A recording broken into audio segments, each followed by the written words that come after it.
आपकी तरफ आती हूँ। एक तो बात अपनी मुकम्मल कीजिएगा, दूसरा मेरा सवाल भी लीजिएगा कि अभी राना सनाउल्लाह साहब हमारे साथ मौजूद थे। वो कह रहे थे कि आउट ऑफ द बॉक्स जाके वो रिलीफ दिया गया जो कि शायद अदालत के सामने रखा ही नहीं गया था। इस पे क्या कमेंट करेंगे और अपनी बात भी मुकम्मल कीजिएगा। देखिए, सबसे बुनियादी बात यह है कि अदालत ने जो इस केस के अंदर अहम नुक्ता है जिसके गिर्द सारा मामला घूमता है, इनफैक्ट अगर मैं ये कहूं कि जो आज रिलीफ मिला है, अदालत ने तहरीके इंसाफ के निशान के हवाले से, इंतखाबी निशान के हवाले से जो फैसला सुप्रीम कोर्ट ने दिया, अदालत ने इलेक्शन कमीशन की जो तशरीह थी, अदालत ने उसको इनवैलिड करार दिया। अदालत ने आज उस गलती की तस्हीह अपने तई इस तरीके से की कि क्योंकि इलेक्शन कमीशन ने तहरीके इंसाफ को एक डिसफंक्शनल पार्टी करार दिया, लिहाजा उनके कैंडिडेट्स इंडिपेंडेंट हुए, जिसके नतीजे में उन्हें सुन्नी इत्तेहाद काउंसिल में जाना पड़ा।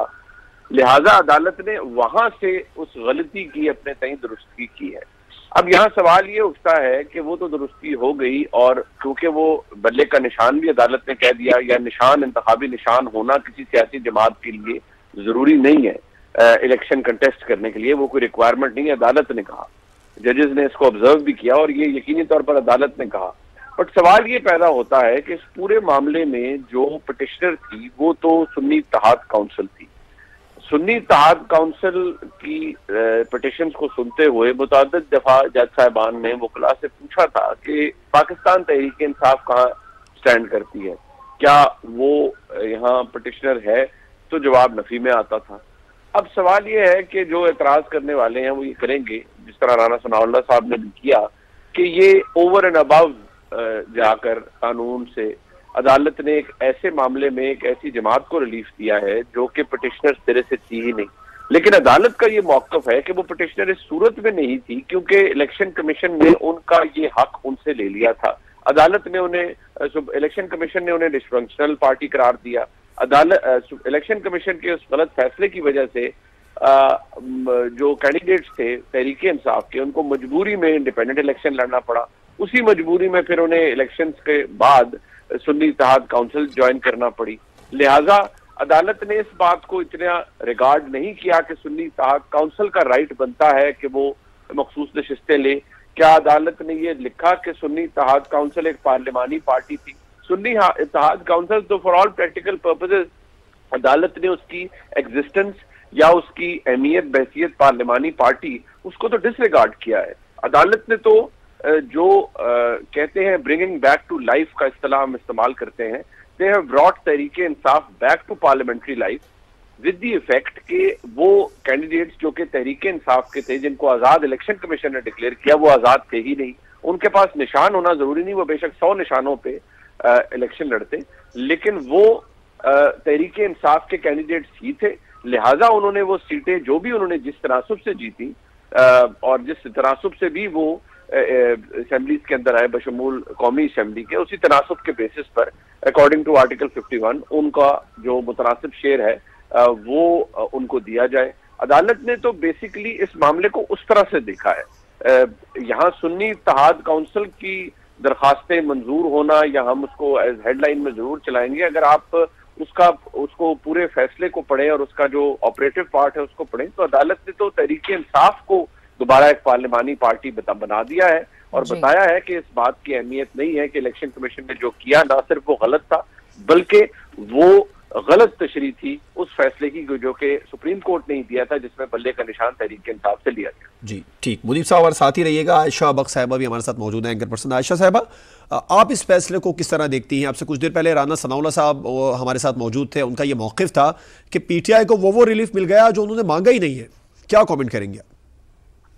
बहुत शुक्रिया आपका। एक तो मैं मुनीब को भी सुन रही थी और मुनीब ने जितनी बात की है मैं उससे इत्तेफाक करते हुए कि जिस तरीके से चीजें चली और आज कानूनी तौर पर जो फैसला दिया गया है, मैं उस पॉइंट ऑफ व्यू से इत्तेफाक करती हूँ। दरखास्त गुजार सुन्नी इत्तेहाद काउंसिल थी, फैसला पीटीआई के पास आ रहा है, उस गलती की तस्दीक की जा रही है जिस पर गुज़िश्ता कुछ महीनों से तनकीद हो रही थी।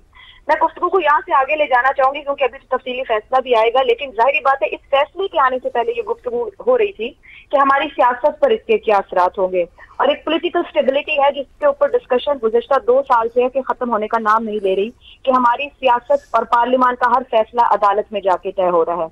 तो बात ये हो रही थी कि क्या ये फैसला हमें वो पॉलिटिकल स्टेबिलिटी और सियासी इस्तेहकाम की तरफ लेकर जाएगा। पाकिस्तान तहरीक इंसाफ को आज कानूनी तौर पर जीत मिली है। क्या पाकिस्तान तहरीक इंसाफ इस जीत को लेकर सियासी इस्तेहकाम की तरफ जाएगी, पार्लियामान के अंदर मामला आगे जाएंगे? असल में ये देखने वाली बात है।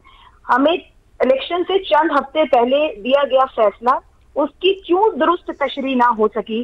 क्या उस फैसले में कुछ ऐसा था जिसकी दुरुस्त तशरीह ना हो सकी? वो क्यों ना हो सकी, जबकि हम पिछले 2.5 साल से हर मामला अदालत लेके जाते हैं। अदालत पे क्रिटिसिज्म हो गया इस बात पर कि कॉन्स्टिट्यूशन को रीराइट कर दिया गया, जो कि अदालत का इख्तियार नहीं था, पार्लियामान का इख्तियार था। अदालत का इख्तियार इंटरप्रिटेशन ऑफ द कॉन्स्टिट्यूशन है। तो जब इतना कुछ चल रहा था, जहां बार बार ये डिस्कशन होती थी कि पोलिटिसाइजेशन ऑफ जुडिशरी हो रही है या फिर जुडिशरी के मामला अदालत तक, मतलब इस सियासत की नजर हर बात हो रही थी, तो बहुत मोहतात होने की जरूरत थी तमाम ही इदारों को। जब इंतखाबात 2024 सर पर थे, जो अल्लाह अल्लाह करके हो रहे थे किसी तरह, उस दौरान इतनी बड़ी गलती कैसे होगी, जिसको आज मुत्तफिका तौर पर सुप्रीम कोर्ट बैठकर कह रही है कि पीटीआई पार्लिमानी जमात है, वो मौजूद थी, अब उसके लोग हल्फ दें, बताएं, और आज वो नशिस्तें उनको दे दी गई जिसके लिए उनसे मांगा नहीं गया, यानी कि वो दरखास्त गुजार नहीं थे, वहां पे हक था उनका, वो दरखास्त गुजार नहीं थे। उसका मतलब है कि अब तक चीजें दुरुस्त ट्रैक पर नहीं आ सकी, ना हमारे पार्लियामान में, ना हमारे दूसरे इदारों की तरफ से। क्या आज वो फैसला हो गया है जो यहाँ से आगे हमें उस रास्ते पर डाल सकता है कि जिस सियासी इस्तेहकाम की बात, जिस पार्लियामान के इख्तियार की हम बात करते हैं, जिस मकसद को पार्लियामान बैठी है कि लोगों को रिलीफ दे सके, वो कानून साजी कर सके जो अवाम के मफाद में हो, यहाँ से गुफ्तगू आगे उस तरफ जाएगी, यहाँ से अमली तौर पर वो सब कुछ देखा जाएगा? ये वो सवाल है जिसका जवाब अभी भी दिखाई नहीं दे रहा है जहाँ आज हम खड़े हैं। इस 8-5 का फैसला क्या फ्यूचरिस्टिक है, क्या आगे लेके जाएगा, या अना की जंग एक एक की, यहाँ भी मेरी जीत और तुम्हारी हार, हमें आगे नहीं बढ़ने देगी? क्या जिस बात को समझ गई अदालत के राय अपनी अपनी, इख्तलाफ भी हो सकता है, मगर हक जिसका है उसको दे दिया जाए तो शायद आगे बढ़ जाए? अब जिम्मेदारी पार्लियामान की है। किसने क्या मांगा, क्या नहीं मांगा, मिला नहीं मिला, अदालत सुप्रीम है, फैसला दे दिया गया। चाहे अपनी ही गलती को समझते हुए, कहीं उसको रखते हुए कि इलेक्शन कमीशन नहीं समझ पाया कि सुप्रीम कोर्ट ने क्या लिखा और कहा था, लेकिन आगे बढ़ने का रास्ता दिखाया गया है। यहाँ जिम्मेदारी सियासी जमातों की है, यहाँ जिम्मेदारी हुकूमत और अपोजिशन की है, यहाँ जिम्मेदारी पार्लियामान की है कि मामलात को आगे बढ़ने दें, निजाम को चलने दें, चीजें आगे जाने दें।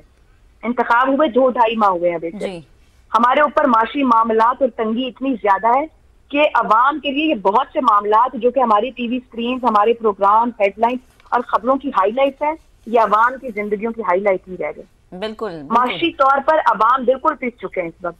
तो मेरा ख्याल से अपनी जिम्मेदारियों का एहसास अब इन सियासतदानों को करना चाहिए जो पार्लियामान की नशिस्तों के लिए तो लड़ रहे हैं कि हमारा हक है, मगर वो हक किसी बुनियाद पर है।